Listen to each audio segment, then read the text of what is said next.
Have you ever just, turned on your tap, filled up a glass with clean water, and maybe thought for a second about the incredible system that actually brings it to you? It's something we definitely take for granted, right? For sure. For many of us, it's just there, a daily essential.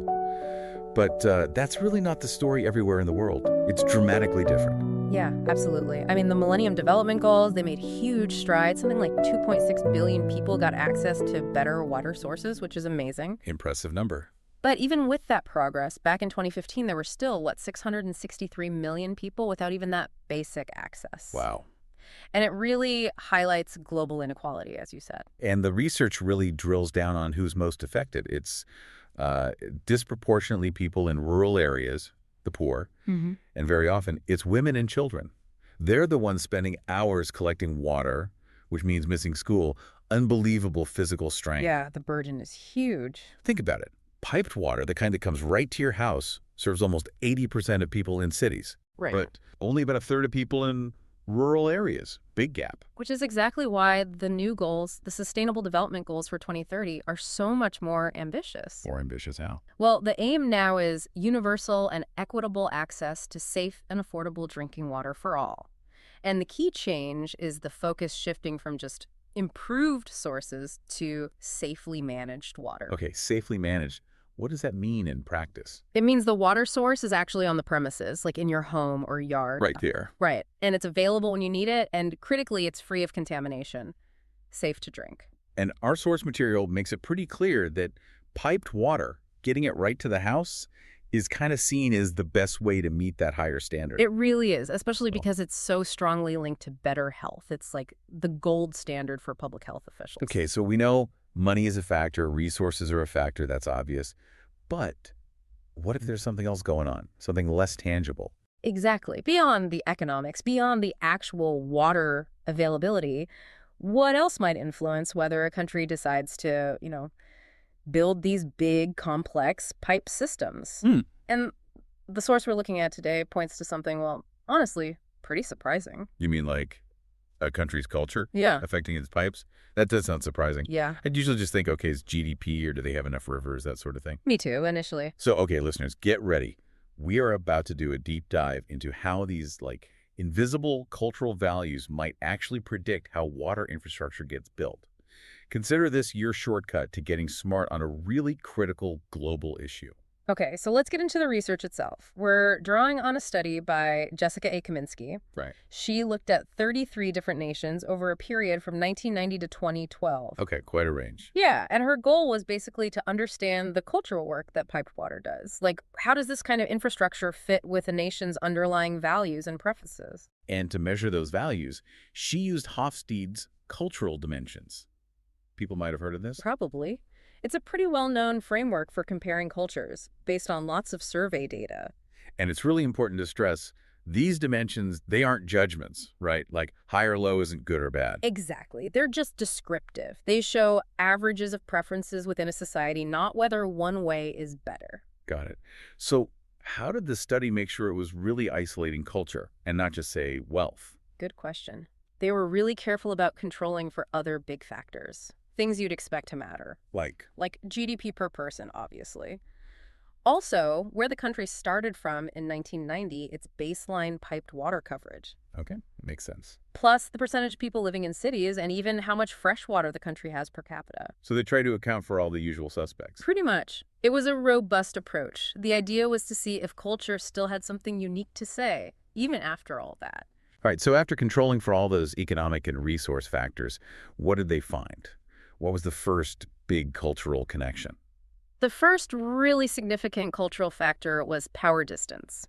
PDI for short. Power distance. Okay. Refresh my memory. That's about hierarchy, how unequal power is distributed and how okay people are with that. That's the one. It reflects how much the less powerful members of a society sort of accept and even expect inequality. Think preferences for hierarchies, centralized decisions. Right. So how does that connect to water pipes?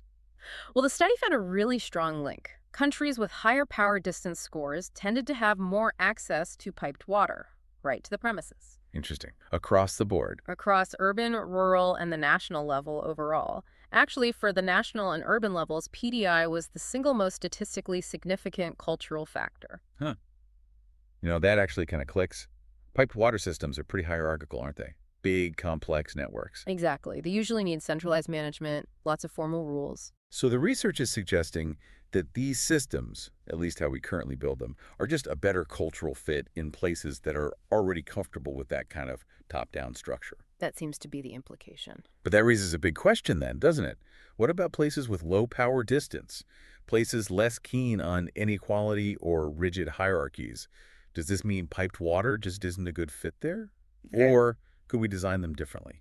That is the million-dollar question this research surfaces. It strongly suggests we might need to think about alternative designs or management models for those contexts. Maybe more decentralized, maybe involving local communities more.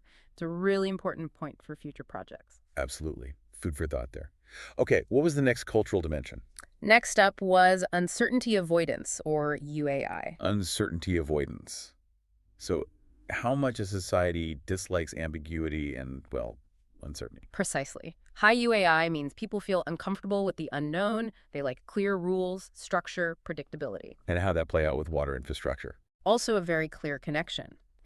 Higher UAI scores strongly predicted more access to piped water, again, across urban, rural, and national levels. Okay. And interestingly, in the rural context, uncertainty avoidance was actually the most dominant variable, statistically speaking. Why do you think that is? What's the connection? Well, think about what technology often does for us. It helps manage uncertainty, right? It structures things. Sure. And piped water seems to do exactly that. It reduces all sorts of uncertainties like, will there be enough water today? Is it safe to drink? Am I going to get sick? How much time will I spend fetching it? Right. It makes a fundamental part of life much more predictable. Takes away a whole layer of daily worry. Exactly. It streamlines things. It makes you wonder, beyond those obvious things, what other, maybe more subtle uncertainties you, our listeners, think reliable water might reduce, especially in really different environments, like, say, drought-prone areas or places with unpredictable weather. That's a good question. Okay, moving on. The third dimension was individualism versus collectivism, or IDV. Right. This is about whether people prioritize individual goals and immediate family or group loyalty and collective well-being. That's it. Loose-knit versus tight-knit social fabric. And the finding here was a bit different, wasn't it? It was.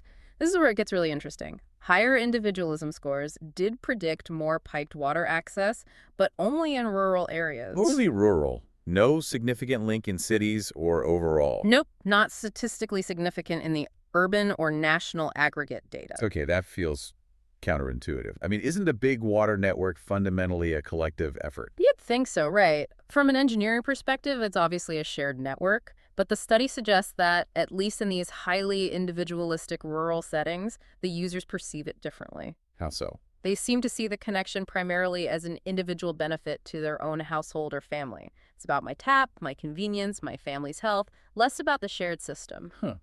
A personal gain within a collective system. Why the difference between rural and urban, though? Any theories? The paper offers a couple of possibilities. One is that in cities, the system is just so much bigger and more obviously centralized. Maybe that collective nature is harder to ignore. It might clash a bit with a purely individualistic view. Whereas in the countryside. Right. Maybe in rural areas, individuals or smaller groups might have more agency in actually getting smaller, more isolated systems built. Or maybe it's just easier to frame it as a direct household upgrade when you're connecting to a less massive network. There's definitely nuance finding. Yeah. Requires more digging, probably. For sure. And just as a quick note, they also looked at the masculinity-femininity dimension, MAS. Yeah. No significant link there. So things like framing water access as an environmental issue or maybe getting a tap as a status symbol, those don't seem to be major drivers for building the infrastructure itself, according to this data. Okay.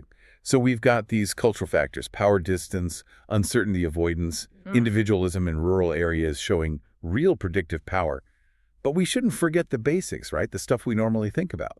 Absolutely not. And the study confirms their importance because it controlled for them. They still matter. So just to recap those. Sure. Unsurprisingly, richer countries, higher GDP per capita, tend to have more piped water. That makes sense. Countries that started with very low coverage in 1990 built more like they were playing catch-up. Also logical. Having more freshwater resources per person also correlated with more piped access, maybe because it allows for those bigger centralized sources that work well with pipes? Right. Easier to pipe from one big river than lots of small wells? Essentially. And finally, increases in the urban population were also linked to more piped water construction. Urbanization drives infrastructure. Okay. So those factors are definitely in the mix. But the main headline here, connecting it all back, is that even when you account for all of that, Culture still matters. These dimensions, power distance, uncertainty avoidance, individualism, they add something distinct to the explanation. They have real predictive power on their own. so it's not just about money or migration or water sources. Culture is this other crucial, often invisible layer. Exactly. Which leads us to the so what? What do we do with this information? Right. What are the real-world implications for, say, engineers or policymakers trying to get safe water to everyone? Well, the big takeaway is that understanding these cultural values can genuinely help design and manage water systems that are more culturally appropriate, more likely to be accepted, used, and sustained long term. Socially sustainable, not just technically feasible. Precisely. Which should lead to better adoption, systems that last longer, and ultimately better health outcomes, which is the whole point. So it's about tailoring the approach. Yeah. The data suggests thinking about strategies that maybe emphasize the individual benefits, like reducing uncertainty, especially if that resonates locally, and crucially, matching the organizational structure, how the system is managed, how decisions are made. Whether it's more top-down or more community-based. Right. Match that structure to the local cultural preferences around hierarchy, the power distance dimension we talked about. So if a place has low PDI, maybe a super centralized top-down management model isn't the best fit, even if it looks efficient on paper. That's what this research implies. You might need a more horizontal, participatory approach for it to really take root and succeed. Fascinating. And the study also points towards where more research is needed, right? Definitely. There's a clear call for similar studies in African nations. They were underrepresented in this particular data set, but obviously face huge water access challenges. We need to see if these patterns hold there. That seems critical. And also doing more qualitative work, talking to people to really understand what kinds of uncertainty piped water reduces for them in their specific context, getting beyond assumptions. Yeah, the why behind the numbers. Exactly. And as we discussed, really exploring those less hierarchical designs for piped systems. What could they look like? How would they work in places that prefer flatter structures? And also digging into that urban versus rural difference in perception. Yeah. How do people think about their water infrastructure depending on where they live? That could be key. So wrapping up, we've seen today how these really deep-seated values we hold about authority, about dealing with the unknown, can actually subtly shape the physical world around us. Yeah, even something as basic and essential as whether we have piped water coming into our homes. It's a really powerful reminder, I think, that solutions, especially technological ones, aren't just technical. To be truly sustainable, they have to be deeply human. They have to fit the context. Absolutely. So here's a final thought for you, our listener, to mull over. If culture shapes our water taps, what else in your life, maybe technologies you use, policies in your community, even just daily habits, might be doing some hidden cultural work that you've never really considered before? It definitely makes you look at the world a bit differently.